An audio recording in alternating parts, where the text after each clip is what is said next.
Just had it right here. Okay. I have to make sure that we're in compliance with the right to know law. So let me read the following statement. As chair of the Commerce Committee, I find that due to the state of emergency declared by the governor as a result of the COVID-19 pandemic, and in accordance with the governor's emergency order number 12, pursuant to Executive Order 2020-04 and its extensions, this public body is authorized to meet electronically. Please note that there is no physical location to observe and listen contemporaneously to this meeting, which was authorized pursuant to the governor's emergency order.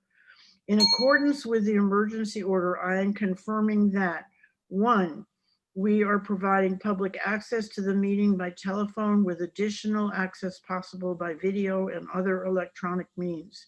We are utilizing Zoom for this electronic meeting. All members of the committee or commission and selected legislative staff have the ability to communicate contemporaneously in this meeting through this platform.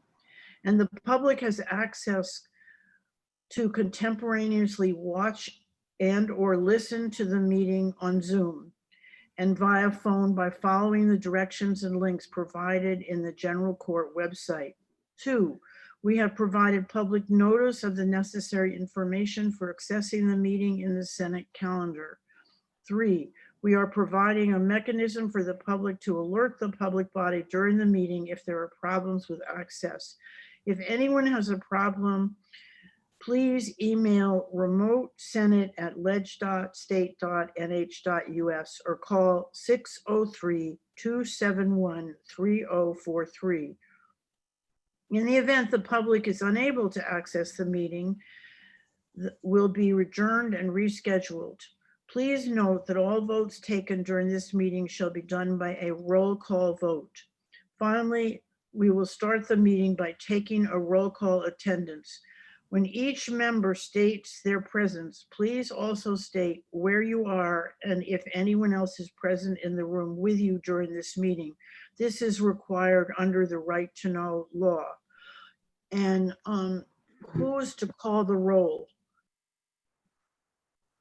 Whoever the clerk was that you would establish if you have one. Well, let's try Ben. Ben, do you want to call the roll? Ben Frost? I'd be happy to. So, Senator, if you could state whether you are alone wherever you are. Yes, I am alone, and I am in York, Maine. And I'm Ben Frost. I am alone in my office in Bedford. Matt Leahy. I am alone in my office in Concord. Chris Way. I am alone, and I am at home in Bradford. Sylvia Von Allock.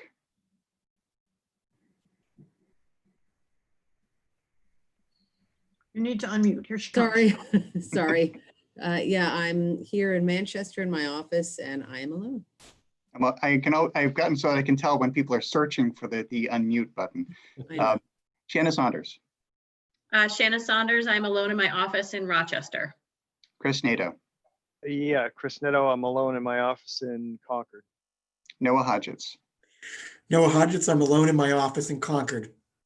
Reed Penasiti. I'm alone. I'm in a house in Situate, Massachusetts, and welcome. Keith Tebow. Alone in my office in Keene. Elliot Berry. Alone in my office in Manchester. Senator Morgan. I am very much not alone. 51 Lake Road in Brentwood, New Hampshire. I got 3 kids, my nanny, and grandma, all helping with school. Well, thank you for joining us in this complicated time. So I thought the most important thing that we could do is to talk, and then we'll come back to possible additional presentations. But number 3, your sense now of how COVID-19 has impacted perspectives on density. And I can't remember whom I was talking to yesterday, but they thought maybe we needed to have a different word than density. But anyway, We know now what we're seeing is that people wanting to distance. So I'd just be interested in people's thoughts about this. And as we go forward in terms of what else we need to do. So anyone want to start? And Ben, will you be taking minutes? I have already been taking minutes. And I will- Excellent. Thank you so much. So my sense of this is that for the people who, the many, many people for whom increased density is particularly important, they don't have the option of distancing for the most part. They don't have, they don't have the resources to buy suburban homes. They certainly don't have second homes to retreat to. I can certainly understand why at this time the term density may raise some red flags for people, but the concept I think is just as important as it ever has been. Thank you, Elliot, very much. Ben. Senator, I've been following this issue very closely and its coverage in the media. And I think in particular, the New York Times has covered this well, recognizing what is going on in particular in New York City and the alleged depopulation of the boroughs, which it turns out really is not happening so much, except for a relatively small portion of the population. And very affluent. And so, yes, and so it's people who already have second homes in Westchester and Greenwich, Connecticut, or who are, for a variety of reasons, choosing to leave the dense urban areas. And I think there was a particularly good article that covered this from an epidemiological standpoint, which really talked about, and that the central message of this was, it's not so much the density of the environment in which you are living, but the density of the home environment to which you return at the end of the day. It's how many people are living in a single housekeeping unit that really gets to pathological concerns.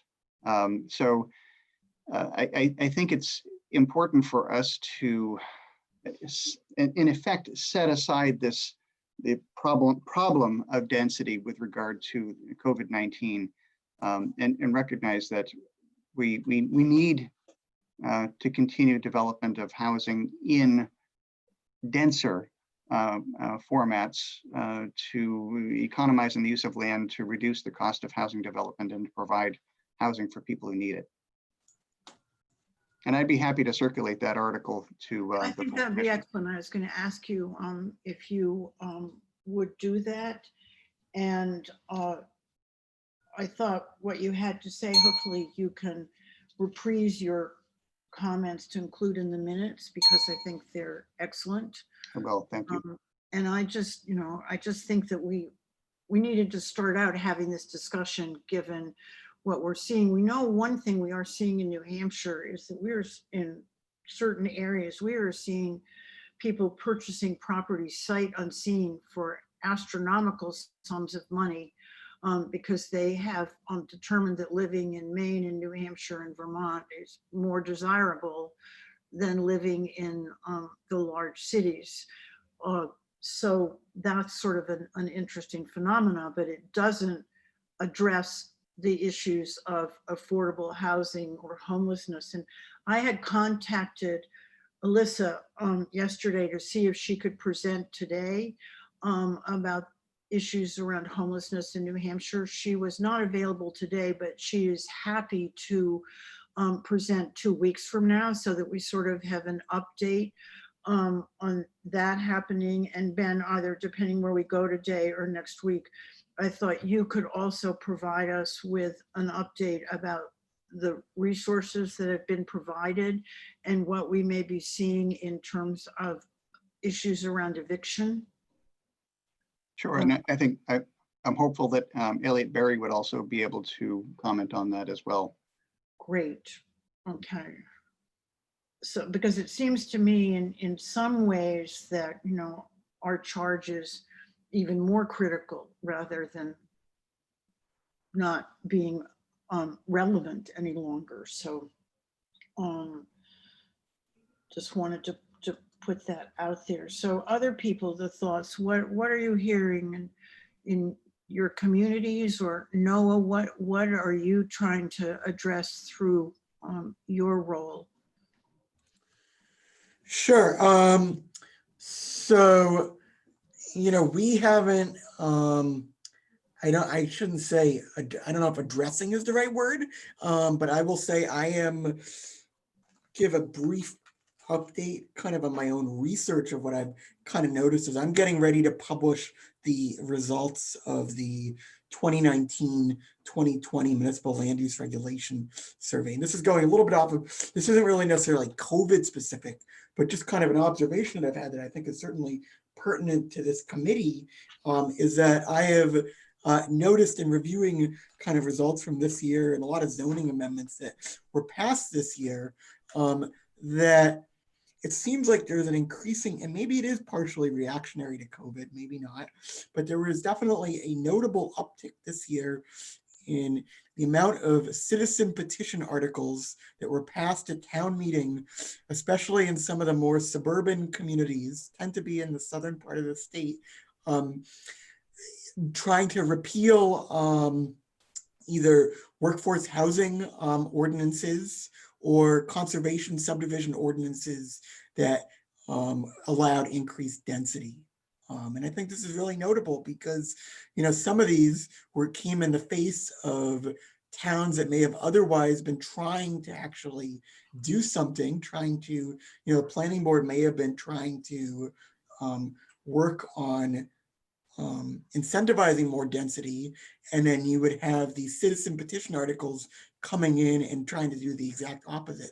And a lot of them, in fact, did pass. They did pass. They actually did pass. So will that be in your report? Yes. And yes. when do you anticipate that you might be able to share that report with this committee? My hope, you know, I got backlogged with some things, but my hope is for mid-October at this point. Mid-October, okay. Yeah. I mean, I have, you know, anecdotal reports of, you know, this happening, you know, in Pelham and Henniker both repealed their conservation residential development ordinances. Representative, and what was the other one? Henniker? Representative Henniker and Pelham both repealed their open space conservation development ordinances. Representative Panacidi, as I'm sure you were well aware. Yeah, no, I was gonna add to that a little bit. We not only did away with the densities. They instituted impact fees, and they fired the planning board. They got rid of the whole planning board. Now it's going to be an elected planning board. So they were pretty upset in my town for the density issues, because there wasn't any set formula for planning boards to set density levels, and we were seeing density levels 300-400%. So that's why they did that. So yeah, Amherst. I know Hollis also adopted provisions limiting their workforce housing density. And they also weakened some of the other requirements in their conservation subdivision. Those are the few big ones that come out. There have been a few others that have happened in the last year or two, but I think it's a notable, I expect, given COVID and the, you know, as we touched about what's being talked about on the surface and with regards to density being bad, even though we've kind of had a little bit more of a nuanced conversation, I would expect we'll keep seeing, unfortunately, keep seeing this more at next year's town meeting as well. Right? So when I was going through the materials that we've all been given, I reviewed the article or the paper that came out called Assessing the Local Economic Impacts of Land Protection. And it seems to me that we have a real obligation to share that information because it really disputes a lot of the concerns around conservation protections. So we may want to come back and revisit that and maybe even put together an op-ed that might address these two issues, or if this commission is authorized to be able to do something like that. But I think that, the data and perception are both around affordable housing and around conservation. The data says one thing and the perception says something else. So we'll be anxious, Noah, to see that final report, and I think we'll definitely include it. I would be remiss, sorry, let me just mention one more thing. My other observation has been that while we've seen this kind of steady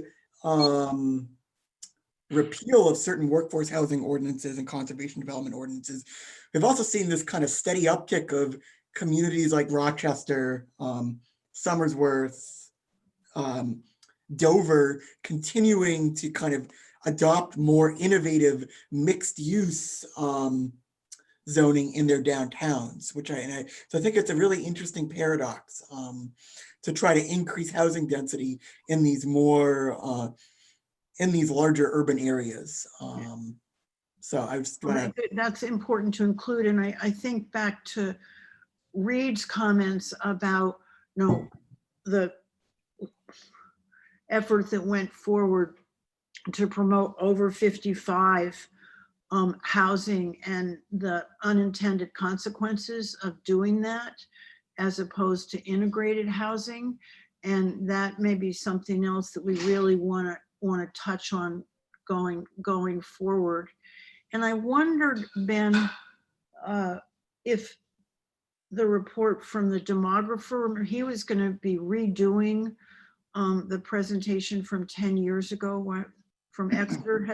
Did that happen or not? So you're talking about Peter Francis. Yes, so I am. Peter Francis. He and Lorraine Stewart Merrill co-wrote a follow-up to that, Communities and Consequences 2.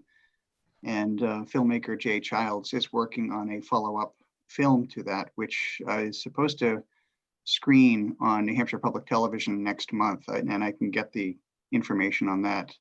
Okay, would you think it would be useful to have Peter report the latest updates to this commission?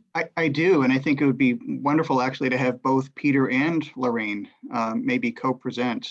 Excellent. I think most people recognize that Lorraine Stewart Merrill is the former Commissioner of Agriculture, Markets and Foods. Yep. And is a dairy farmer and, a friend to, shall we call, smart growth, if you will. Yes. So we might talk about when it would be best to schedule that, and either you or I can reach out to Peter and Lorraine, whom I know. Now, Senator, I'd be happy to do that if you wish. Okay, we just need to figure out when we might. Yep. So more discussion about this, what we're seeing sort of happening, this kind of dichotomy on the one hand of small communities worried about development and closing down, and larger communities trying to create greater flexibility in terms of how they address such things as intergenerational housing, workforce housing. So it's a fascinating rollout, I guess we could say. Who else would like to comment? I know Elliot did already a little. I'd love to jump in, Madam Chair. Yeah. So I represent the New Hampshire Planners Association. I'm a planner in Rochester. I was formerly in Somersworth, and I've only been a few weeks in Rochester, but I can tell you that with this housing boom with people buying, there's also from the developers end a very quick shuffle to try and get shovel in the ground to start building as well. I see in the Seacoast area, a lot of developments that may have been paused or stalled are now, the developers are very much scrambling to get those underway. Not necessarily affordable housing, but a lot of them developed under former conservation type ordinances. So they're probably more dense than your 2-acre zoning type of situation. On the other side, yes, I think a lot of communities in the Seacoast are definitely wrapping their arms around downtown development. I definitely have seen kind of a pause in residential development in a downtown. I think there are a lot of developers who were really moving forward with micro unit type projects in downtown that with COVID have paused. I think they're evaluating where the market is going to go before they continue to invest in something like that.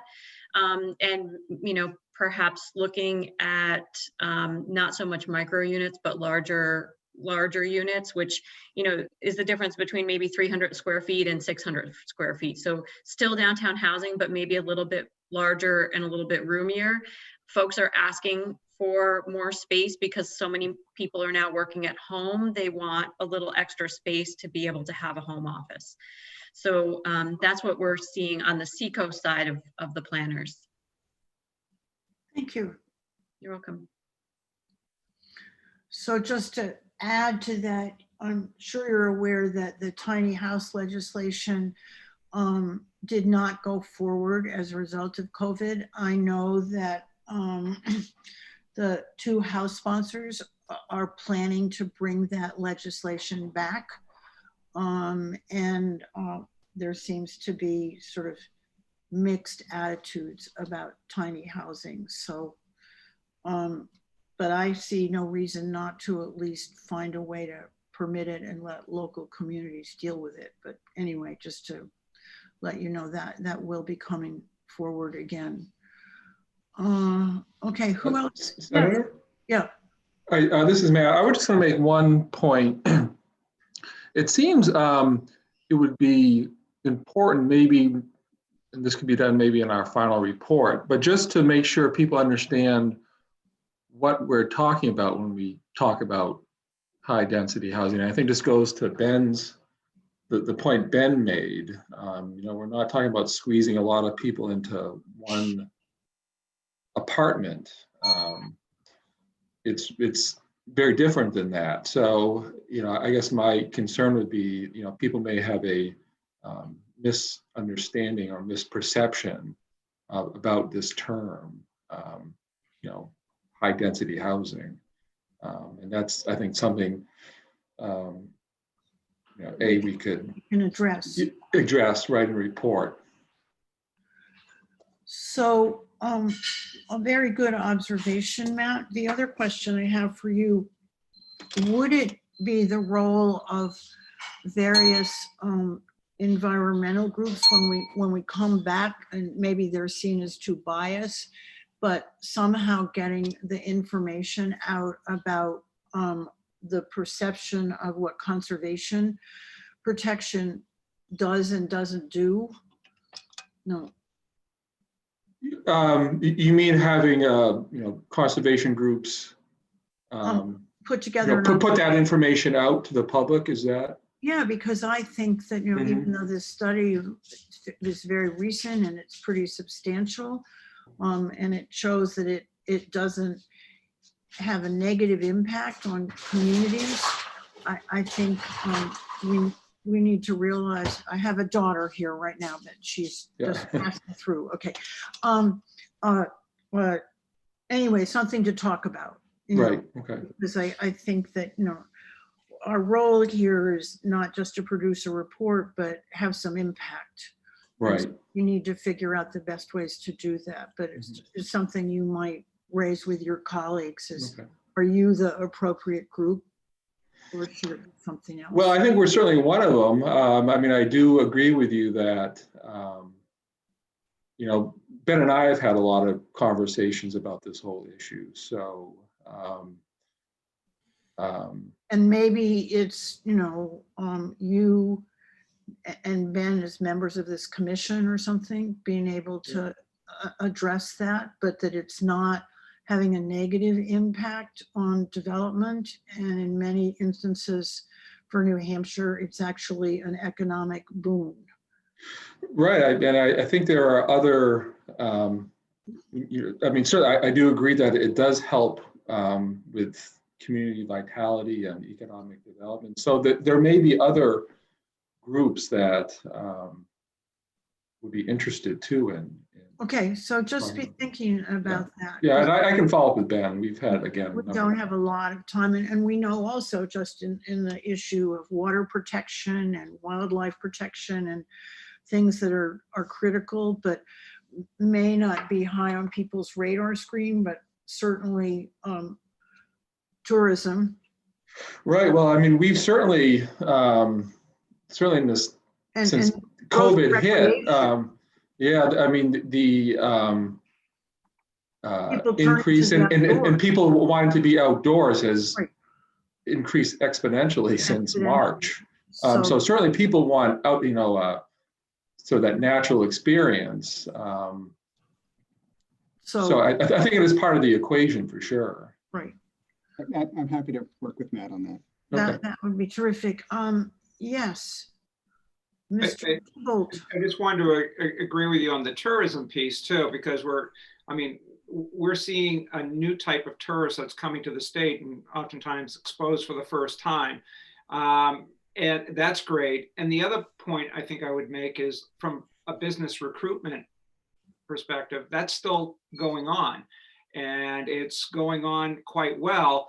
And it's a different sort of enticement to come to the state than the argument was maybe beforehand. And so when I listen, and I agree with Ben, I think the perception sometimes of density, anything that sort of ratchets down on the local end can sometimes make it much more difficult on the recruitment end. And I think the point that I'm trying to make is recruitment is alive and well, and it is still coming. It's different. The reasons for coming are different. Can you enumerate what you see those reasons for coming? Well, I think there is always an attraction to be in a more rural area, just like in Vermont, which is seeing the same, if not more so. It's more attractive for some of the businesses to expand here, not to mention some of the other things that we have going on that make it attractive. So it's just one more different thing. And then you look at the fact that people are traveling up here that haven't otherwise, and oftentimes they're the ones that we're actually trying to attract to come back here. The talent attraction is just it's different than it was 6 months ago. Fascinating that so quickly we're seeing a real shift, as you say, with regard to people who are coming into the state, and from a tourism or visitor point of view, and also from those who want to relocate. So how can we best accommodate them? Sylvia. Morning, everyone. So I'm representing the regional planning commissions, just in case some of the folks here don't know who I am. A few things as I'm listening, and this is such an interesting topic. And one of the things that all of this conversation makes me think is about packaging and how to make something look appealing. And I know it sounds a little funky, but it makes me think about Seattle water utilities. And back when I was working with Seattle Drainage Utility, their utility did not pass until there was a huge flooding issue. I don't see how we are going to pass or entice any communities to think about higher density unless we package it in a way that is appealing. And right now we know that there is this, whether it's a panic or a reaction to go away, to go somewhere where people are not. That's one reaction. The other one is people want to get out and walk. So I think it's about packaging. We just talked about the business recruitment. One of the reasons why I think people want to come here is because we have lower cases. You just have to watch CNN for 1 hour And you know that our little neck of the woods isn't in bright red. It's usually in a yellow color, which makes you think, okay, we're cautionary, but we're not bright red. So I think it's about packaging. If we really push on the live work scenarios where you can live upstairs and work below, we can start assembling kind of live work examples that people will be interested, because people don't want to go. They don't want to get in their car and go to work. They want to work at home. Another thing is ensuring we have infrastructure supporting the housing. And now it's not just, we're not just talking about water and sewer anymore. We're talking about walking and biking. And so many people want to walk and bike, or that they have broadband. That is so critical, right? So for me, when I hear about, you know, from Noah's description of all these communities, especially in southern New Hampshire, which includes one of my communities, Bedford, that wanted to kill their cluster housing, I think if that was repackaged, where they now have trails that are supporting, so it's like a trail walkability housing thing, that would be now, I think, embraced versus, you know, throw this out because of density. So I think you can tuck density in as long as you have trails. And I don't think that the need for the diverse housing has gone away at all. We know that, sure, my house, which might have been worth, I don't know, 350, might be worth 750 now because I have extra acreage. But where the heck would I buy? There's nothing out there, right? So whether you're a first home buyer or you're a senior wanting to downsize, the need is completely there. And we just need to figure out the packaging. So I'm going to stick my stamp on, let's package density in a way that's appealing, that will bring back the cluster housing. So we're not going to call it cluster housing. We're going to call it something with trails and walking and, you know, that kind of thing. And the other density items, I think we need to repackage, live, work, etc. Okay, thank you very much. Bye.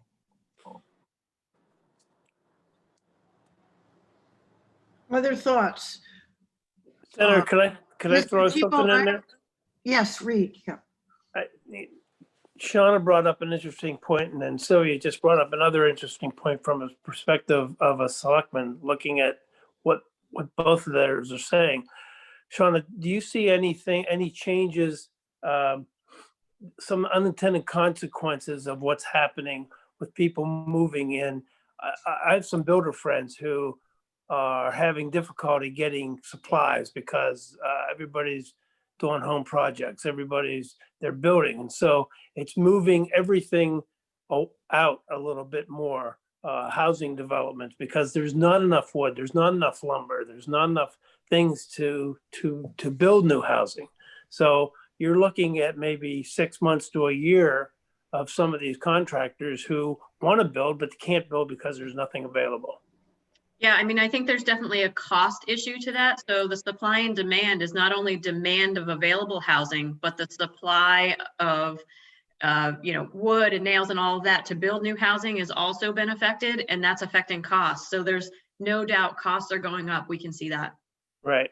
And to Sylvia's point, if you want to repackage it, you know, these towns, and I'm not just speaking of Amherst, but we're coming up on a master plan review.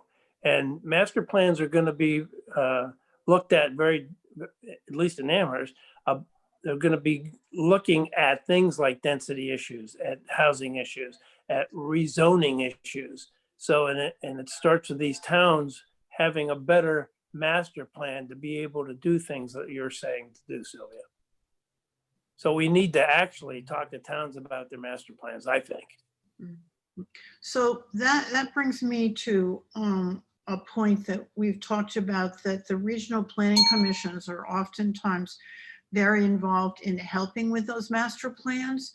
And time again, we've mentioned the fact that the regional planning commissions are critically underfunded.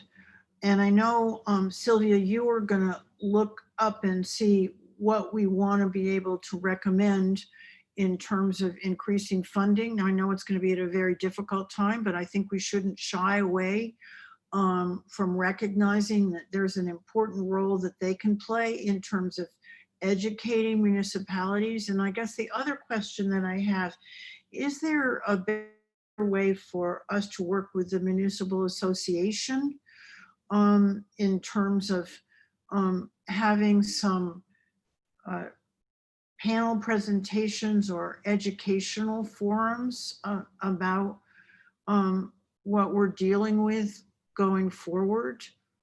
And I know that there was supposed to be a conference in the spring that got canceled, or there were two conferences. Did either one of those conferences get rescheduled for Zoom this fall? So I think one of the conferences you're speaking of was the OSI Spring Right. Planning and Zoning Conference. Yeah. So that was canceled, but the New Hampshire Municipal Association actually took our agenda, and as far as I understand, is using that agenda for their October 31st Fall Land Use Law Conference. So that conference is the agenda that was going to be presented at the June 20 or May 2020 OSI conference will now be presented at the October 31st NHMA. Okay. Can you share with Jen that agenda and we'll get it out? So I am not, they haven't actually published a final agenda to my knowledge. And I'm actually still, registration has not actually opened yet. I was just having a conversation with a colleague this morning, kind of lamenting the fact, kind of surprised. I'm not really sure what's going on there internally, why that hasn't been published yet. So if you can just keep us up to date, and I guess just make sure that if there's something that should now be included in that agenda that's now not in the agenda, if there's opportunity for additions or a slight change of focus.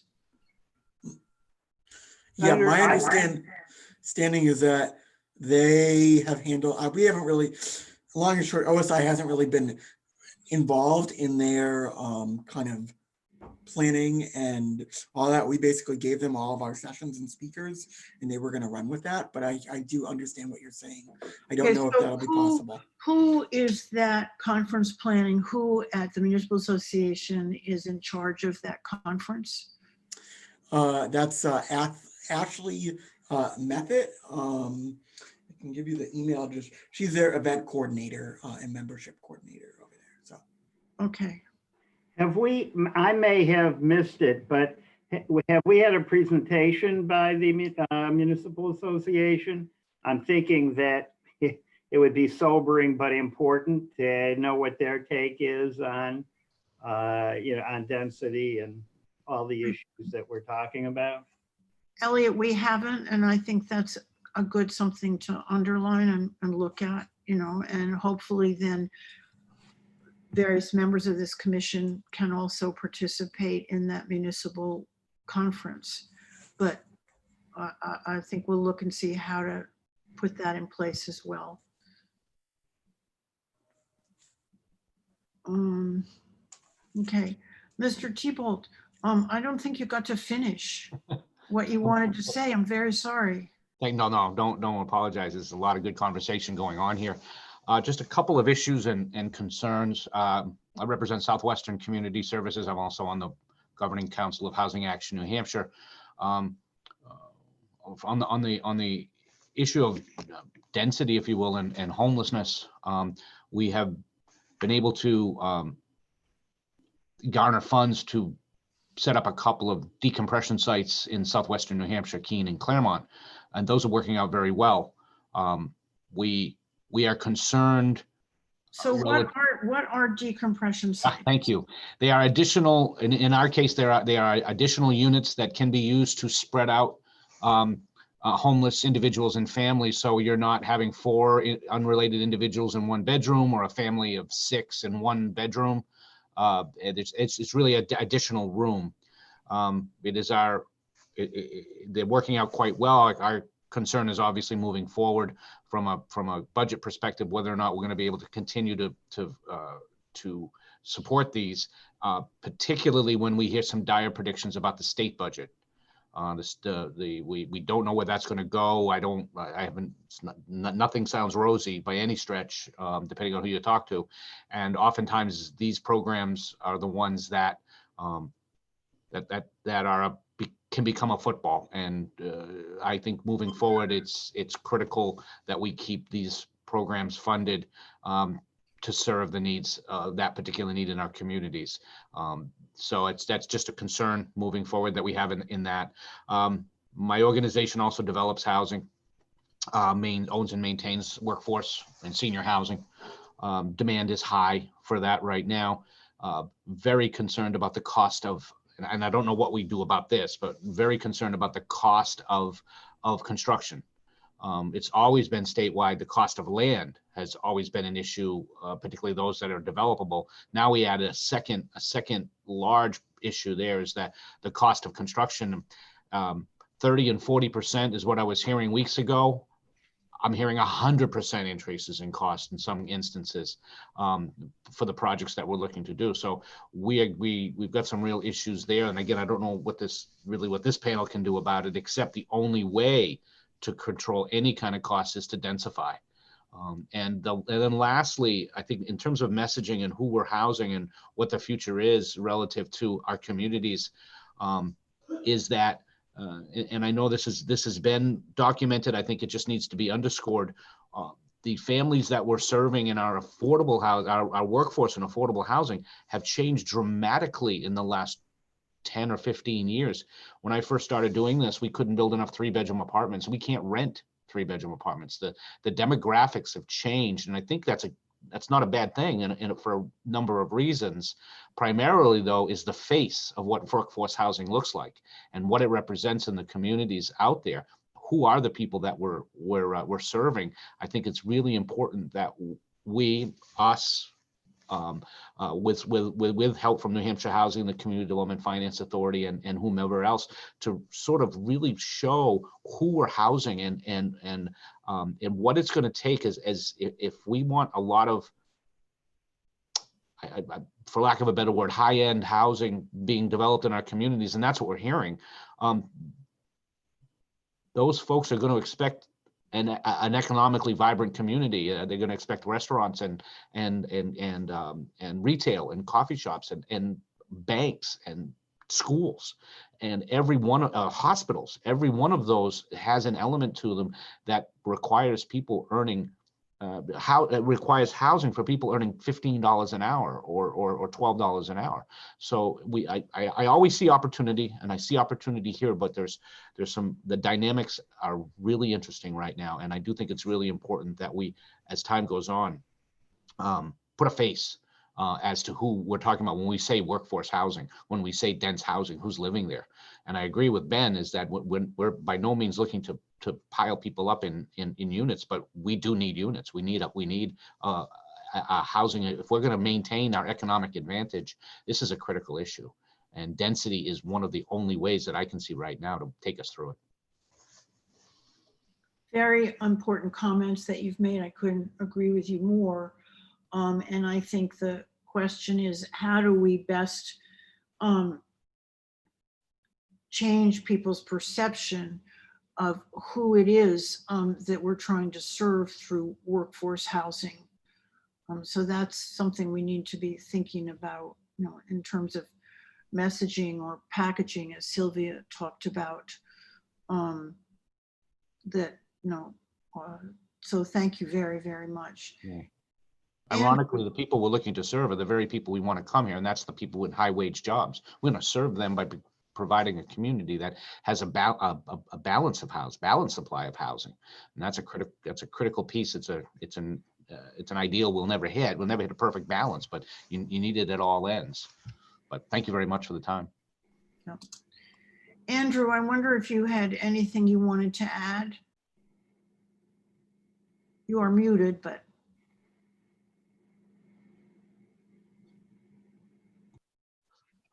No, not at this time. The discussion has been excellent so far. But I did forward Noah the list of recommendations I had distributed back in, I think, one of our January. In January, actually, I have that as a screen to put up at some point, because I thought it was a great way to start to remind us, and it was really an excellent first step in recommendations. So maybe we will have time to look at that in a minute. Elliot. Yeah, I don't want to be negative, but I am a bit frustrated. The problems when you look at Amherst and Hollis and the other towns that are doing the pushback, the sad fact is they don't want the workers there that Keith was talking about. They're very happy to have those workers live in Nashua and Manchester. And that's, I mean, I don't know what, I don't know how we deal with this, but we, the other thing that is, I don't want to get political about this, but there's a major propaganda apparatus talking about the attack on the suburbs, which is just accelerating what we're talking about here. I don't know how you cut through that, but I do think that we would be over optimistic if we think we can get Amherst and Bedford concerned about waiters and waitresses, maintenance people not being able to live in their communities. And I'm sorry for the despair. I've been at this a long time. A long time, I just don't see it getting any better. But we could even, look at the issue of teachers, right? And nurses, if we want to look at healthcare. You need to have access to that, and yet those people have no way of living in the communities where the health institutions are centered by and large. Can I can add to what Elliot's saying. This year, we had switched from a May to a March town meeting, and we had a zoning amendment to create increased support for workforce housing. And social media killed us because they immediately said, well, workforce housing is the same as low-income housing. And the town troll took to Facebook and basically torpedoed our workforce housing zoning amendment. We are going to try, the board's already committed to reintroducing that next March, and we are going to try to do a lot of advertising and educating just to explain to people the difference between the two. It is sad that that tactic was used to torpedo the zoning amendment. It was very disappointing. Thank you for providing that. Ben. Just to market one of our programs, Andrew, New Hampshire Housing does have resources for communities to engage in that kind of communication effort. So you and I should talk about this. Senator, we've been talking about some upcoming events, and I think one that is particularly relevant for this commission is the person who would have been the keynote speaker at our fall conference. We're putting on a virtual event instead. This is a guy by the name of Joe Minicozy. He is the founder and principal of Urban 3, which is an economic and planning firm out of Asheville, North Carolina. He's closely affiliated with the Strong Towns effort that was founded by Chuck Marone in the Midwest. And for the past year, we've been working with Urban 3 and Joe to do an analysis of 15 different New Hampshire communities, from essentially looking at the land value per acre of different kinds of land uses. And so what Joe and his team have done is they've gotten the entire assessing records for the entire state from DRA. And they focused and they cleaned the data and they scrubbed it for errors and inconsistencies. And then they've started to analyze these 15 different communities. And what they do is they do kind of a 3D model of land value per acre. And it's for people who are familiar with this stuff, it's not too surprising, but what is really surprising is the value you get from what might seem to be small, inconsequential properties. So for example, in the city of Dover, which is one of the communities we chose for them to analyze, the highest land value per acre, that is the greatest return for the city of Dover in terms of its tax revenue, is a small, an otherwise nondescript small property in the downtown that is first floor office supply store, second floor and third floor residences. And it's a 3-decker, that has mixed use. And you look at it and say, that's the greatest value per acre in the entire city of Dover, not one of the major big boxes on the outskirts. No, it's the little stuff in the downtown. It's the small places with the pizza joint. Those are the ones where municipalities get the biggest bang for their buck. And that's really the essence of this message that Joe has, that we're trying to foster. So when is that virtual event? It is going to be in the morning of October 15th. It will be free to the public. We are just about to launch the registration for it, probably today or tomorrow, and I'll make sure that the commission members are invited to that. Great. Fascinating. Madam Chair, while we're on events, it might be of interest to everyone. The Radically Rural event is going to be happening in a couple days. It's a pretty good event. Obviously, it's going to be all virtual this time, run by the Hannah Grimes Center. And it's kind of late notice, a couple days, but anything virtual you can kind of get on very quickly.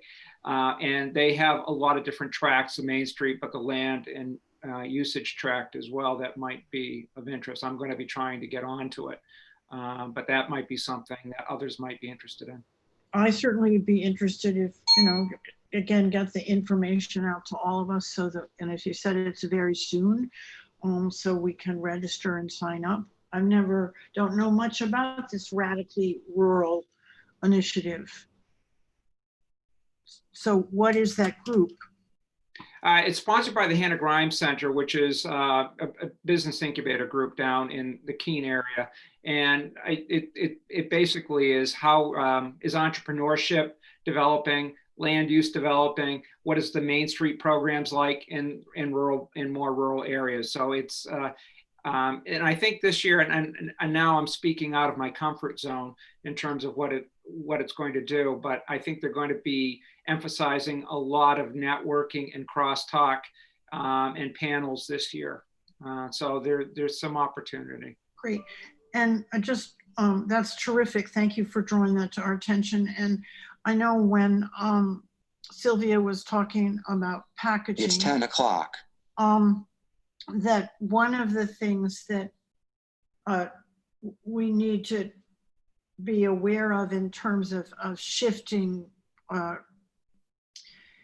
places that people want to move to is the amount of money that has been set aside to expand broadband from the CARE dollars. And it would be helpful to know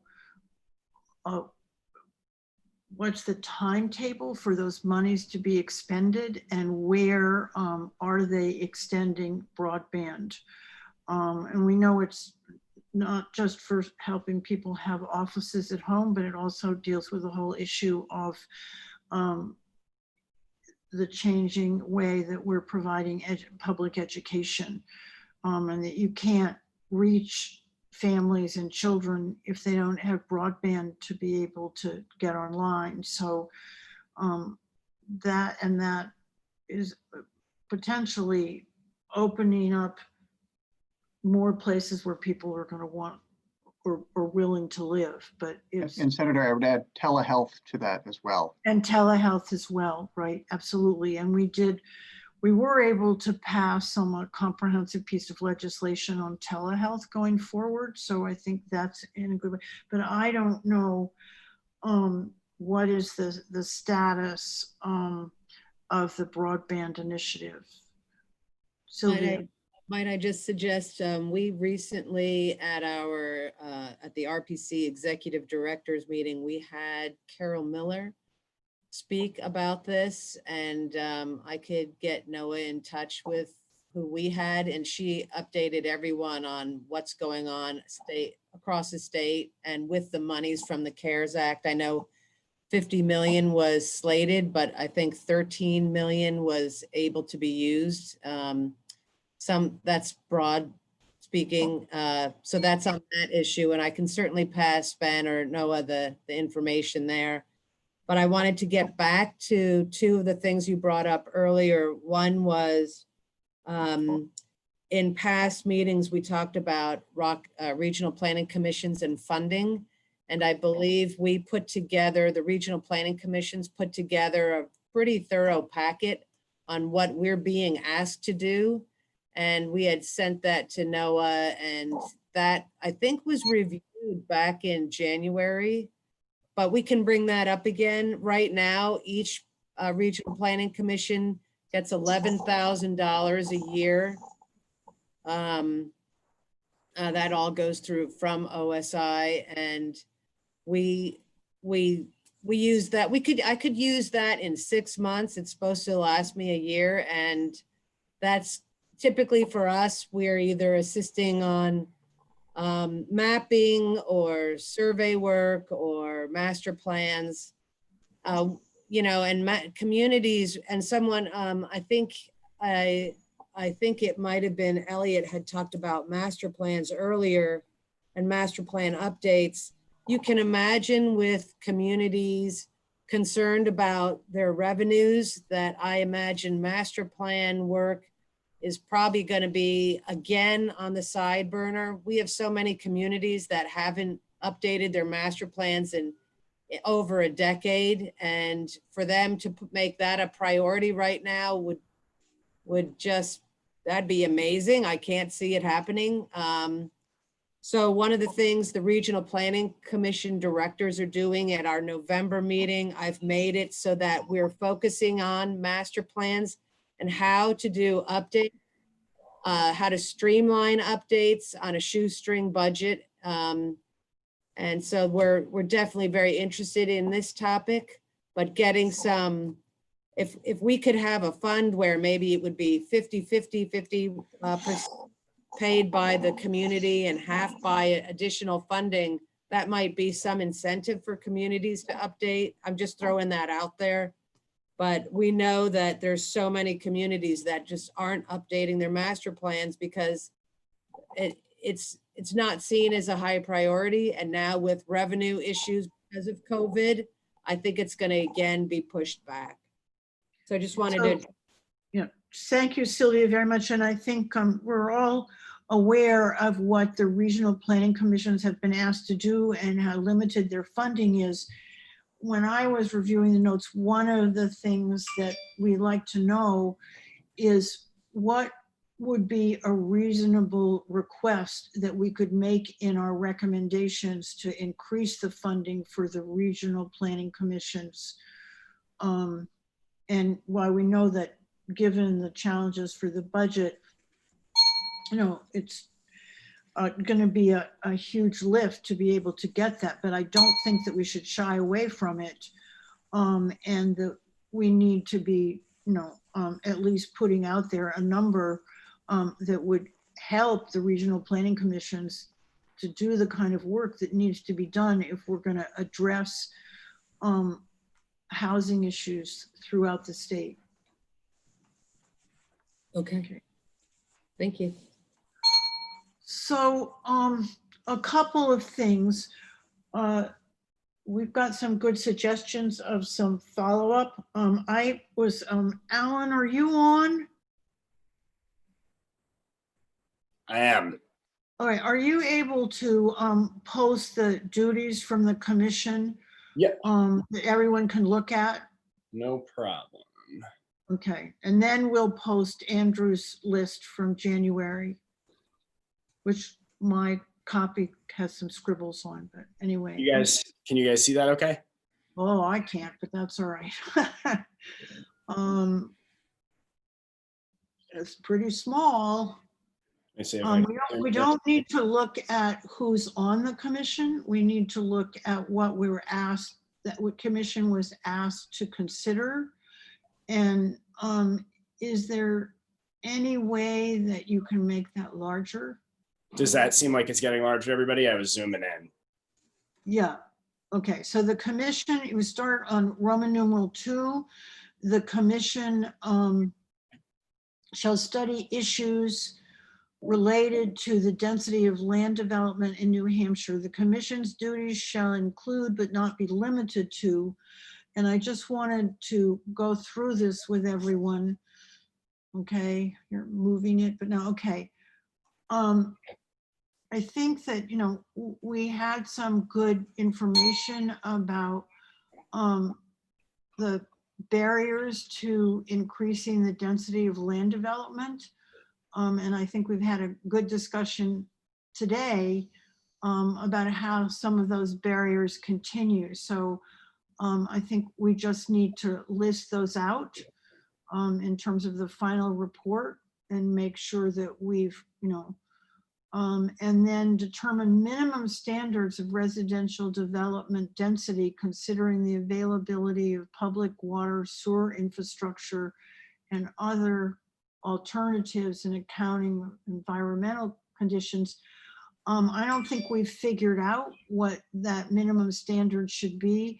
We did, if you go back and review information that we received, that the amount of land that DES was requiring in order to meet septic systems was maybe too generous, but I don't know how we get closer to those minimum standards. So that's something we need to circle and talk about. As you know, I filed the bill to reinstate the Housing and Conservation Planning Program. It passed out of the Senate, but it went nowhere. Again, the problem is going to be it needs money. So we have to think about, you know, how we could package that. And maybe what's important is that there's sort of an omnibus bill that deals with a number of these proposals in a way that really is in response to the housing crisis, whether it's homelessness, low income, workforce housing, residential development. We do, as I said earlier, we have good documentation about the importance of preserving open space and the role that conservation plays. And then, you know, and that's why it will be interesting to hear from Lorraine Merrill and Peter Francesi about, you know, and then maintaining elements of the rural character. I think people are worried that if we were to, you know, lower acreage, you know, lot requirements, that would have a negative impact on rural character. So that's something that needs some further discussion. How, you know, but again, I think that it could be packaged in such a way that if we allow greater density, then, you know, the rural character of the outlying lands and countryside would be preserved rather than sprawl. So it really comes back to, you know, again, how we discuss that, I think. And then ultimately, we're charged with recommending proposed legislation resulting from the work of the commission. So before we go to the recommendations that came forward in January, I just wondered if anybody has any thoughts about what we've been charged to do and how we need to complete that before November or December.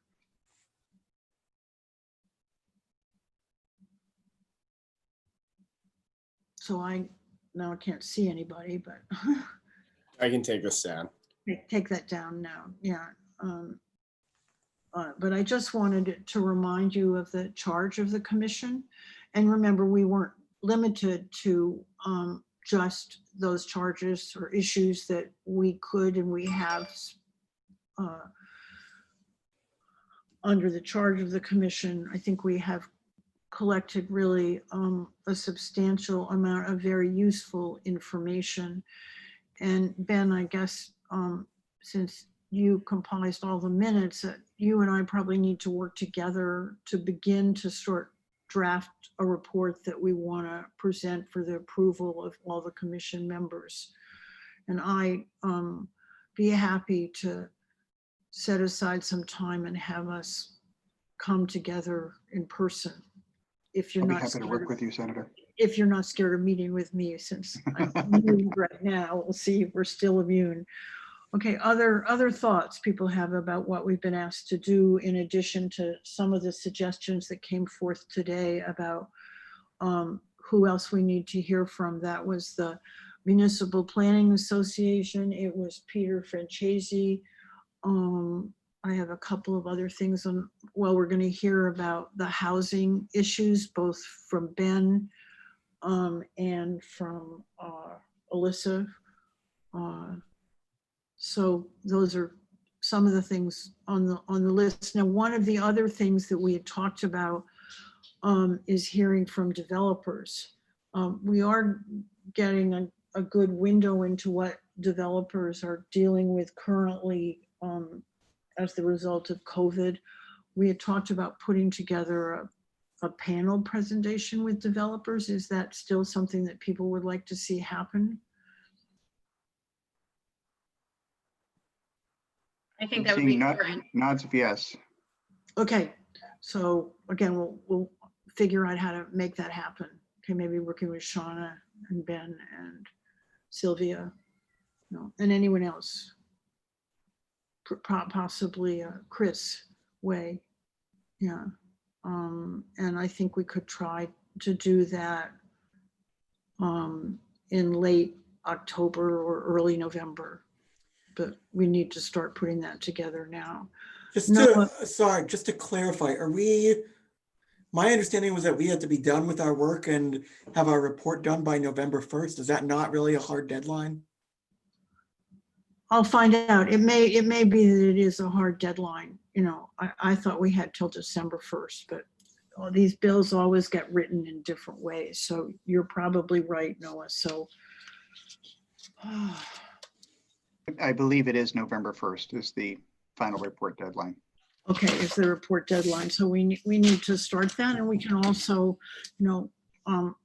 make a list of things that are undone or need to be followed up with, given the status. But I think it's a lot to expect you to meet every week for the next month and a half. I don't know what people think. If you want to try to be more aggressive.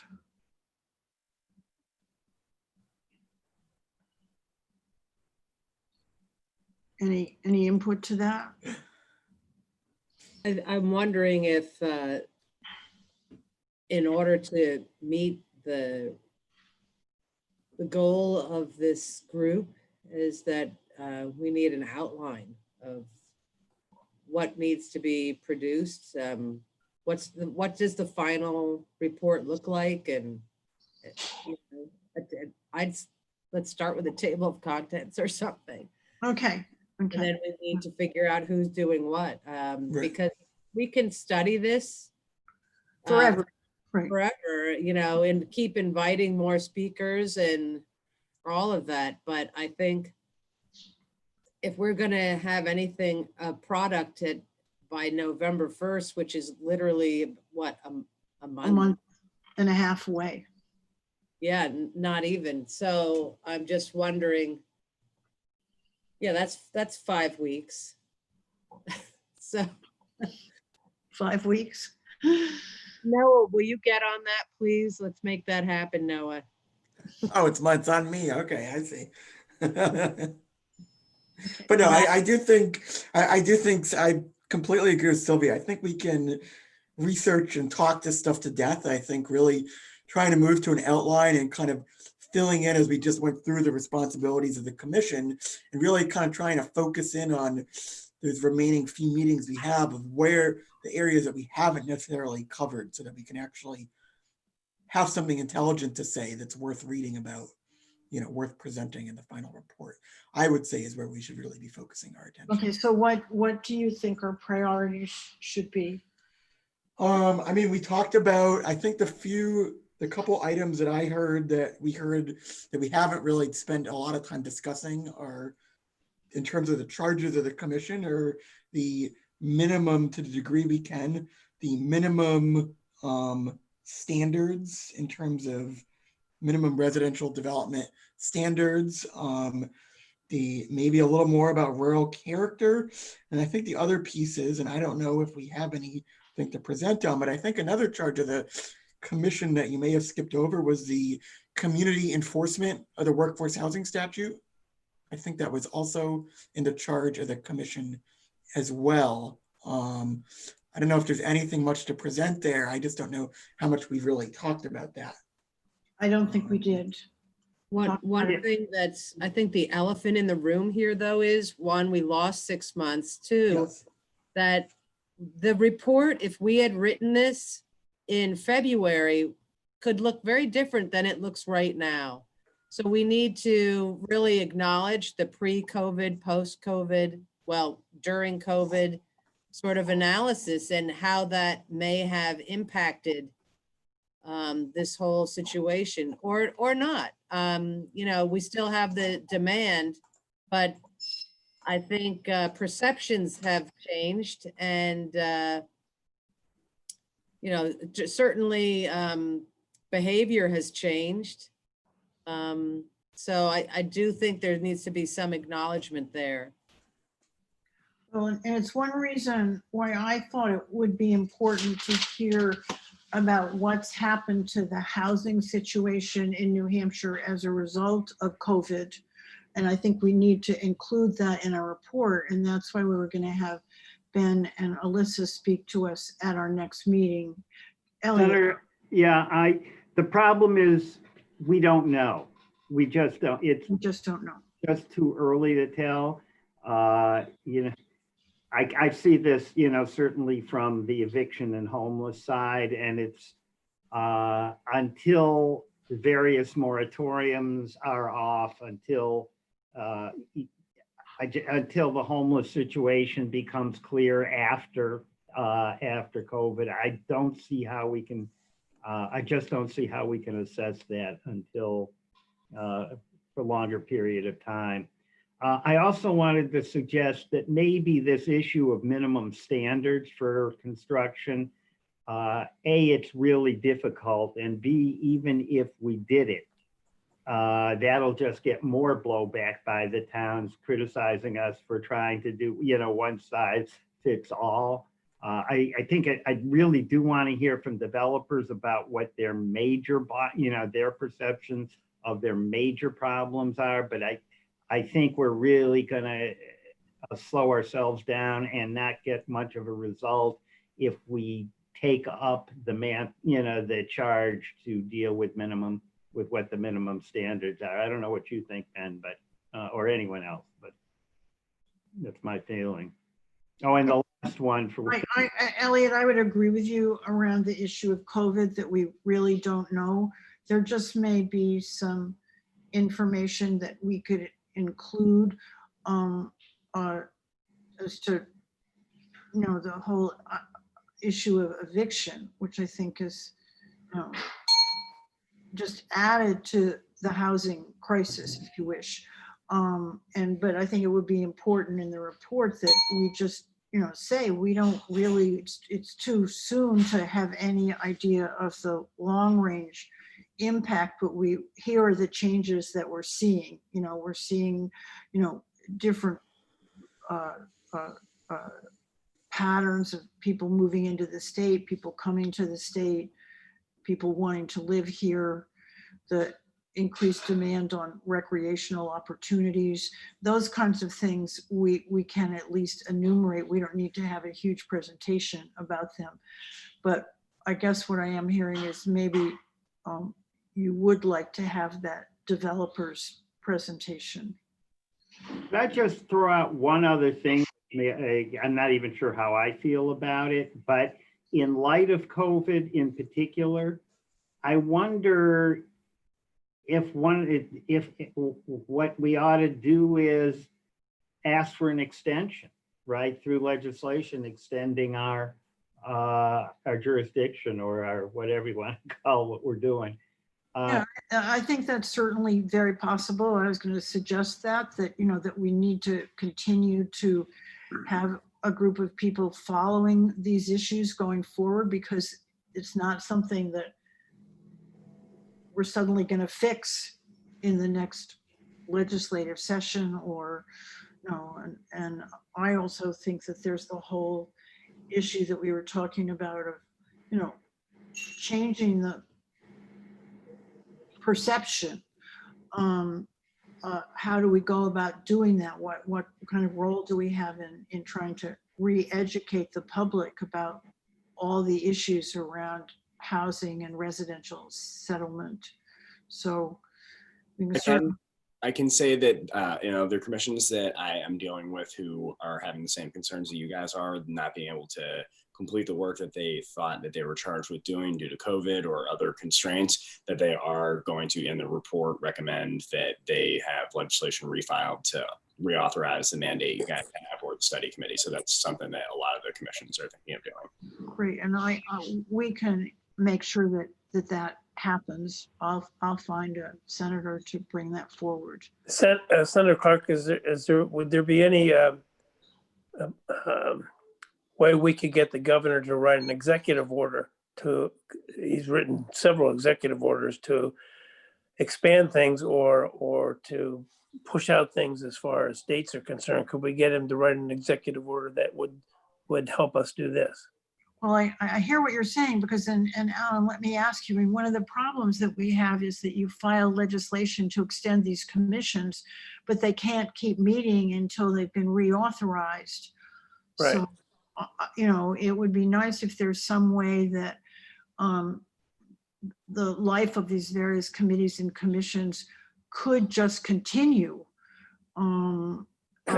as opposed to being reauthorized. But right, because we can't meet, so the governor can sign an executive order to extend them. Yeah, that has something that has been talked about in other commissions too, but I have no idea if they have followed up or if that takes the form of a letter or what that would be. I think we should ask the Gopher Committee to raise that question with the governor. No, that otherwise we'll lose a whole year. No. I'll make a phone call as well to the governor's office and talk to an aide to see if they've talked about that at all. Okay, that would be great, Reed. Okay, Noah, what's your thought? Yeah, I completely agree. I think that I really don't know which way the governor's office is going to go. I think that they felt like my kind of internal read is that they felt like they had their two housing bills, which they, were trying to push last year, and that this was kind of an aside, a different animal. I don't really have any in terms of, I do think we could benefit from trying to, try to meet more and not trying to rush since we haven't met, since we effectively lost 6 months, trying to at least push out the date somewhat so that we're not trying to do everything the next 5 I'm weeks. happy to schedule this meeting for every Tuesday going forward till November 1st, and people just can participate as they can. Okay. Okay. I mean, we were doing that last fall, so yeah. No. Okay, now let's go for a few minutes. Alan, if you could post Andrew's comments from January. I don't have those. Oh, you didn't get them? No. Okay. Well, I'll make. Am I do have them. I think I have the ability to share the screen. You should Yeah. have the ability to share. Okay, so let me see. I think I actually have it up already. Yep. Okay, so hold on. I just don't know how to do that, so. Thanks for saving me, Noah. You are welcome.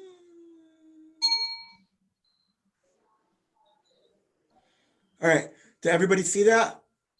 Does it say January 10th recommendations? Yeah. Yes. Okay, Yes. great, great.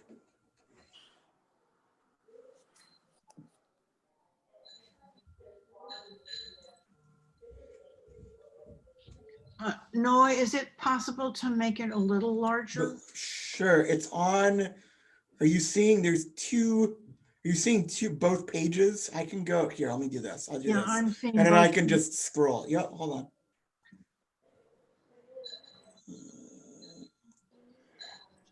Oh, that's much better. Thank you.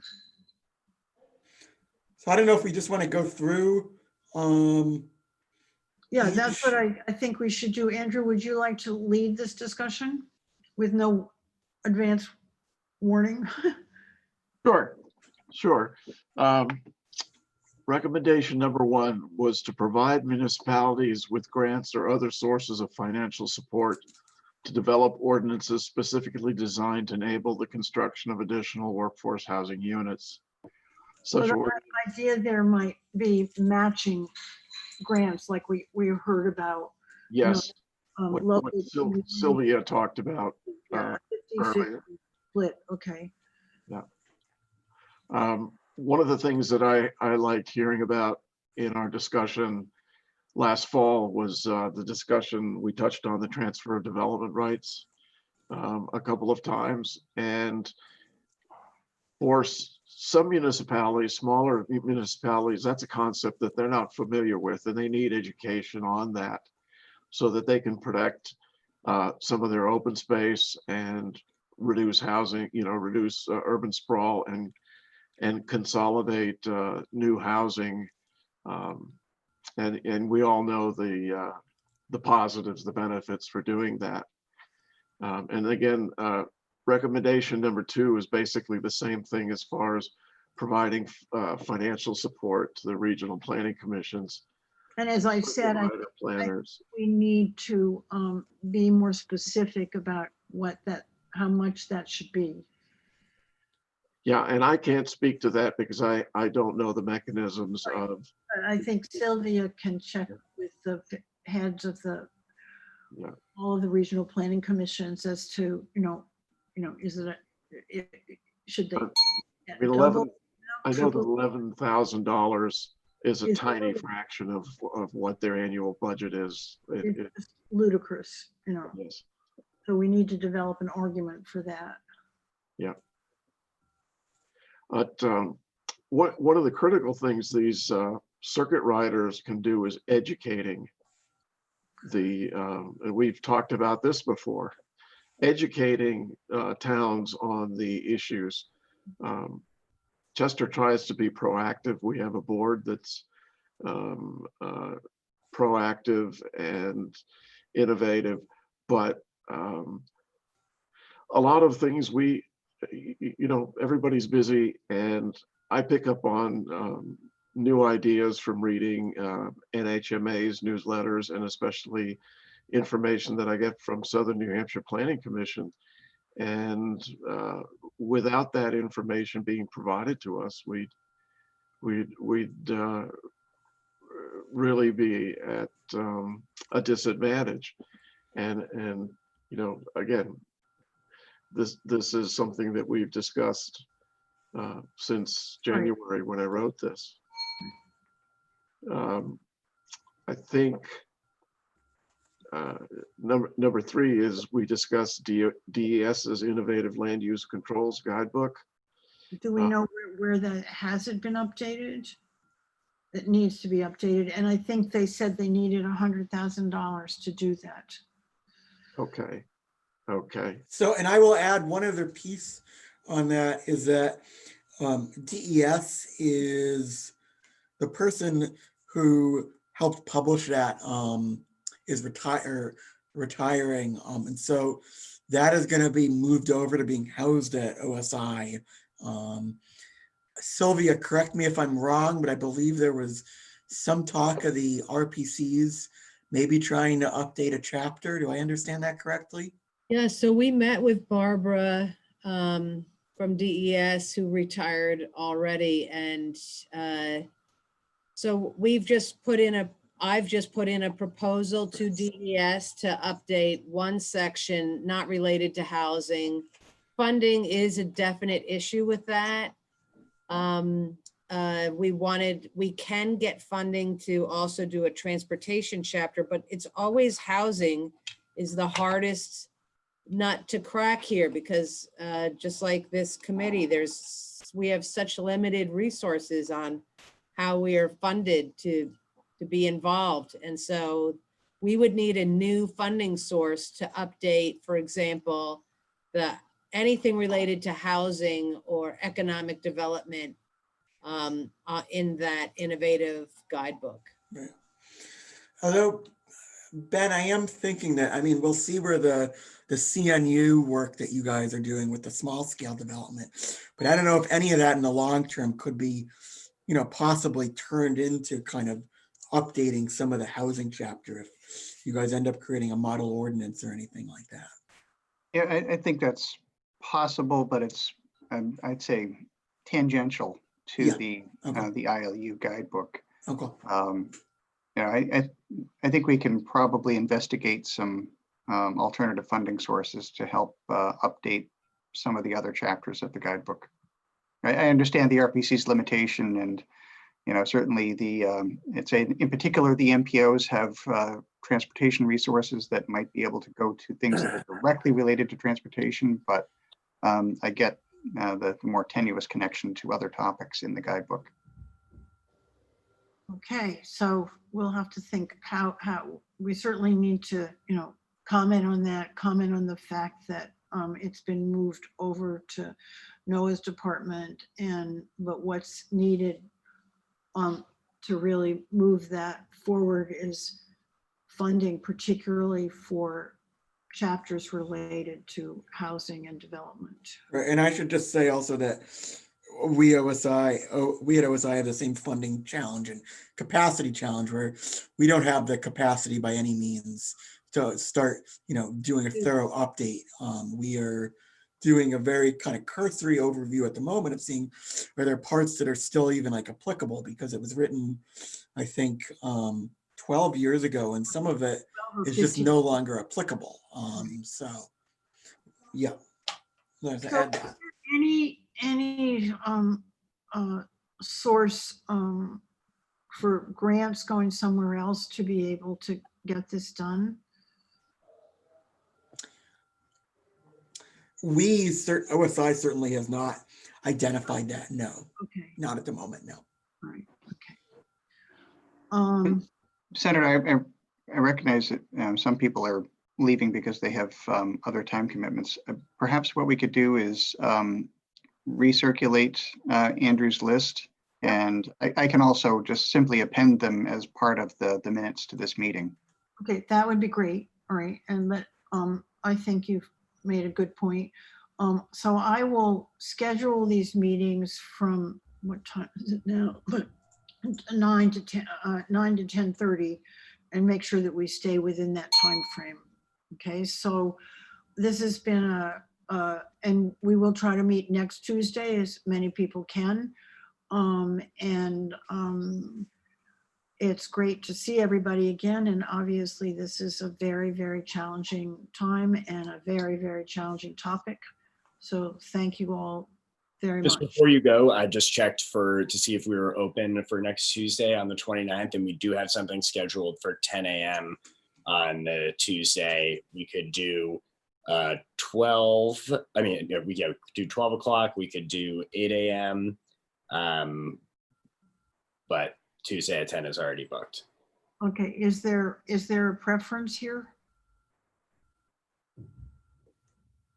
We could go 9 to 10 instead of 9 to 10:30 if that's. From 9 to 10. Yeah, we could do that. Or could we do 8:30 to 10, or is that too early for folks? 8:30 would be good. Just to give us a little more time, like say normally. 8:30 to 10. Okay.